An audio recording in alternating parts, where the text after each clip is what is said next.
विसरू कसं, कामाला चालू आहे आम्ही. लागा ना कामाला. नका नका सावताबा, नका नका, हात जोडतो तुम्हाला. तुम्ही घरी जा, इथे उभे सुद्धा राहू नका. आता तुम्हीच बघा जनाबाई. आयतं मत्तीला धावलत. मग काय, ह्यानाही आपल्याबरोबर संकटात ओढायचं. त्या बिचाऱ्या शिवबाची दशा नाही पाहिलीस.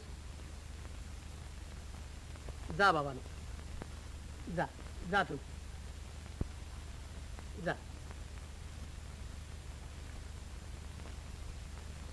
अगं, आपल्याला मदत आहे का पांडुरंगाची? पांडुरंग पांडुरंग. विठ्ठल विठ्ठल. काय गोपाळ दादा, किती उशीर लावला था. हा उचला पालखी. बोला पुंडलिक थांबा. पालखी उचलायची नाही. पालखी उचलायची नाही म्हणजे काय? साला